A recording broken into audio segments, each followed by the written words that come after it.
naomba ndugu Gerard atuombee. Data twese Mana ishobora byose twongeye gushima izina ryawe, tugushimiye ukuntu waturinze neza mu mihanda twakozeje ahangaha turi amahoro. Izina ryawe niragwe icubahiro.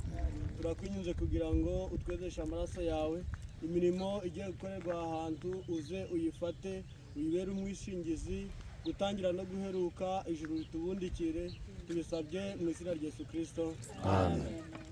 Reka dusome amagambo ari muri Mariko. Tasoma maneno yako kwenye Marko igice 16 dore ku murongo wa 15 umurongo ubiri gusa. Turasoma gusoma muri Yohana, tutasoma tena kwa Yohana igice 19 dore ku murongo kuanzia shairi ya kwanza. arababwira ati, muje mu bihugu byose mwigishe abaremwe bose ubutumwa bwiza. Uwizera akabatizwa azakizwa, ariko utizera azacirwaho iteka ryose, azacirwaho iteka. Amen. Yohana 19.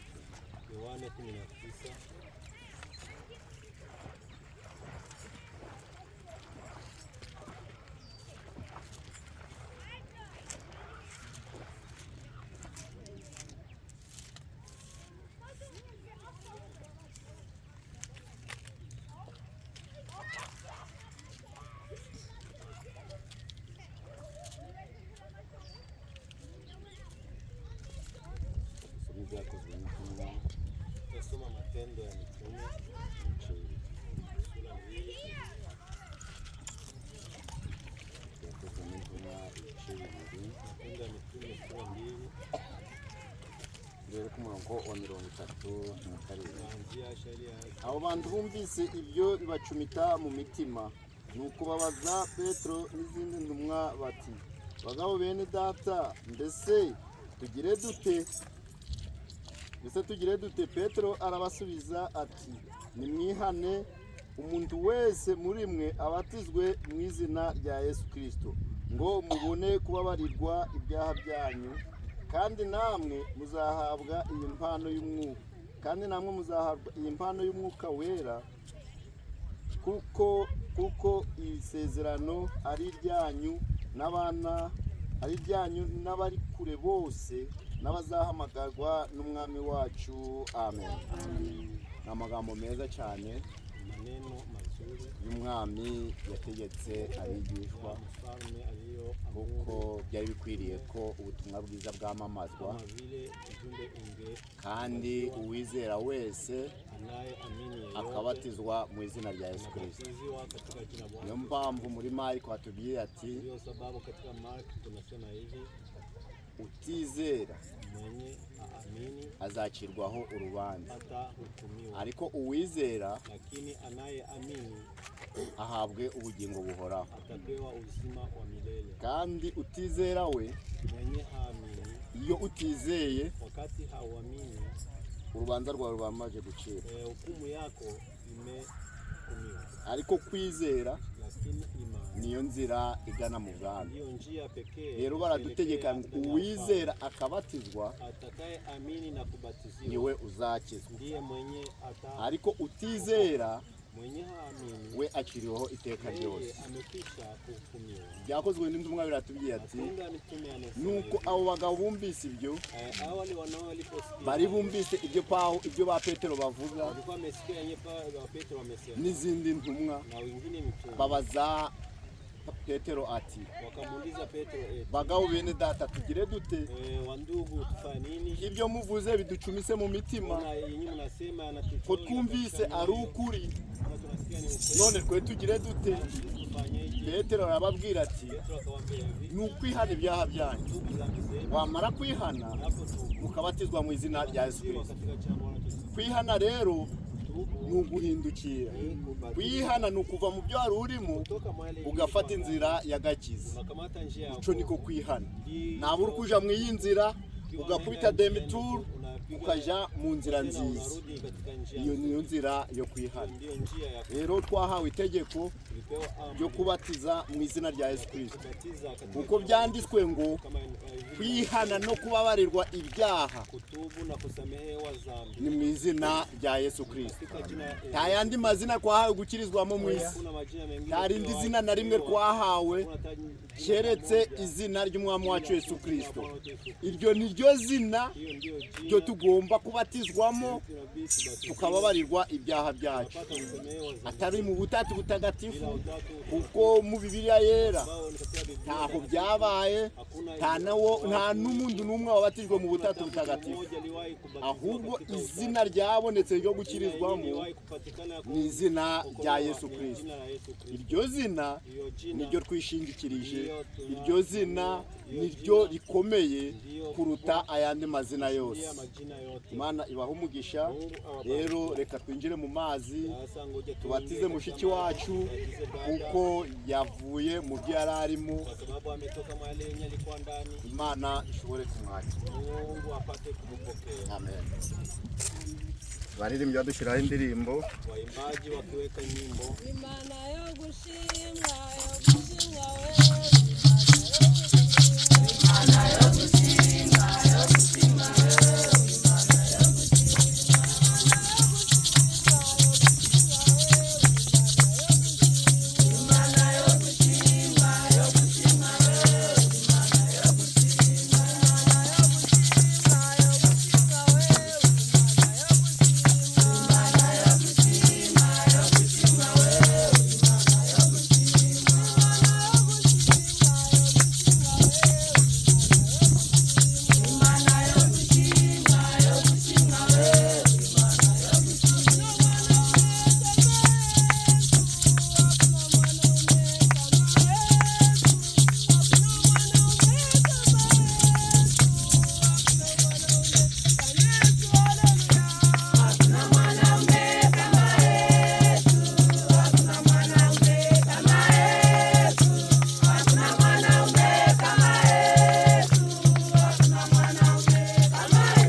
uri mu ijuru, uri Imana igira neza, uri umurengezi wacu. Niyo mpamvu natwe tugushimye tuvuga ngo habwe icubahiro none teka ryose.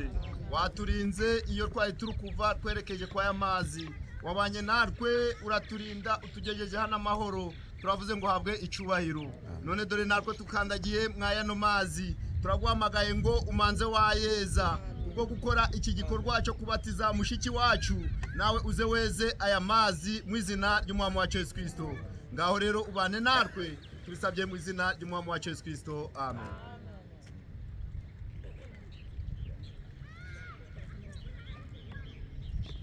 Kubwo kwizera kwa mushiki wacu Furaha Nyiragatete, nanje mbihamije mubatiza mu izina rya Yesu Kristo. Amen.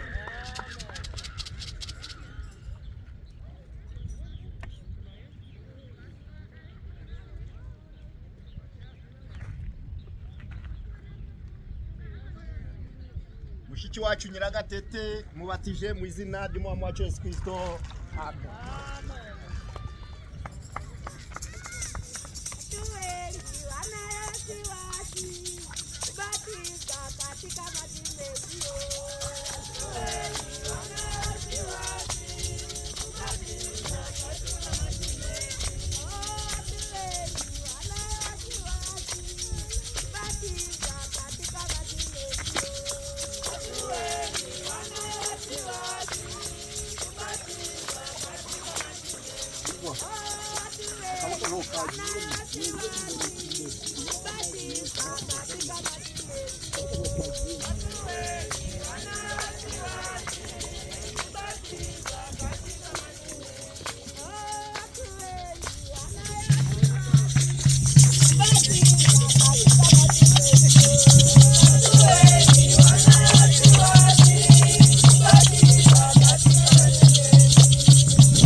twese ushobora byose turagushimiye nanone kuri uyu mwanya bw'isaha n'idakika aho tubonetse kuri aya mazi bafashe urugendo rurerure waturinze utugejeje hano igikorwa cyari kituzanye wemeye yuko gisozwa amahoro urakoze uhabwa icyo uramwanya tugushimiye ko banye natwe ndetse tukaba tukubonye mu murimo urakoze uhabwa icyo baramwanya igikorwa cyari cyo kubatiza mushiki wacu mu izina rya Yesu Kristo nk'uko Bibiliya ibivuga nk'uko intumwa zabatije natwe niko tubatije niko twanabatijwe wowe wabiduhishuriye mwami ukabinyuriza ku mugaragu wawe ukabinyuriza ku muhanuzi wawe natwe bikatugeraho warakoze uhabwe icyo rumwanya nuko turagushimiye kubw'uyu mwanya tugusaba kugira ngo igikorwa gikorewe hano umugisha wawe ugendane na buri wese kandi imbaraga zawe zigendane na buri wese mushiki wacu uvuye mu mazi ndetse akwizeye turakunyuza kugira ngo imbaraga zawe zibane nawe kandi uko agiye mu ntambara mu gihe cyose avuye mu mazi urugamba ararutangiye intambara arazitangiye za ntambara n'urugamba byo kwizera gusabye ko umwuka wera amushoboza abane nawe amurwanirire mu izina rya Yesu Kristo turatashye utahane natwe ujyane natwe amahoro yawe utahane na buri wese kandi umugisha wawe uherekeze buri wese tubigusabye mu izina rya Yesu Kristo amen.